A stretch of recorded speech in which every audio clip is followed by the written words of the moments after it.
जय जिजाऊ जय शिवराय। एक मराठा लाख मराठा।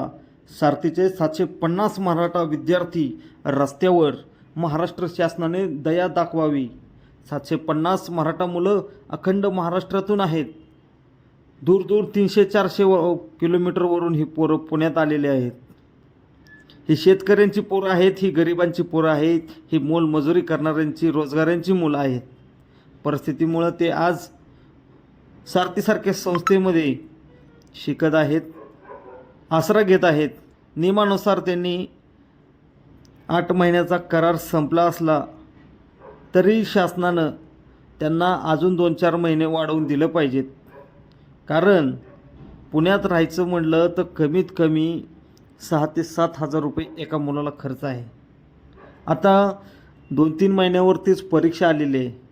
ह्या परीक्षेच्या मोक्यावर हे 8 महिन्याचा करार संपलेला आहे। अशामध्येच आता आचारसंहिता लागलेली आहे। सरकार ही कोणतीच भूमिका ह्या मुलांबाबत घेत नाहीत। ही मुलं अनेक ठिकाणी दारोदारी फिरली परंतु ह्यांना मदत होत नाही आहे। परीक्षा तोंडावर आलेली आहे। ती 750 मराठा मुलं अतिशय टेन्शनमध्ये आहेत। ही मुलं UPSC MPSCची परीक्षा देणारे आहेत। ते उद्याचे अधिकारी आहेत। ही मुलं ऐन परीक्षेच्या तोंडावर सारथीमधून बाहेर फेकली गेलेत। मागील GR नुसार मराठा मुलांना OBC नुसार सवलती देऊ असं सरकार म्हणत होतं, परंतु आज ह्या 750 मराठा मुलांचं भवितव्य अंधारात आहे। 750 मराठा मुलांची संख्या जास्त आहे।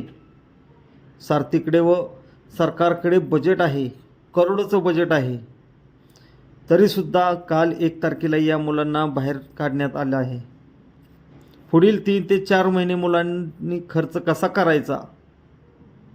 अनेकांची परिस्थिती अत्यंत नाजूक आहे। मगाशी सांगितल्याप्रमाणे पुण्यात राहायचं म्हटलं तर काय सोपं नाही। त्यांना लगेच कुठं रूम मिळणार? ते खाणार काय, नाश्ता करणार काय? इथपासून सुरुवात आहे। ती गोरगरिबांच्या पोरांसाठी सरकारनं याकडं लक्ष देणं अपेक्षित आहे। तत्काळ मुलांना आर्थिक मदत तरी करा किंवा 3 ते 4 महिने सारथीचं राहण्याची मुदतवाढ करावी, ही नम्र विनंती आहे। ही 750 मुलं खूप गरीब परिस्थितीची आहेत। म्हणूनच सारथीमध्ये मागील 8 महिन्यापासून ती शिकत आहेत, अभ्यास करत आहेत, आश्रयाला आहेत।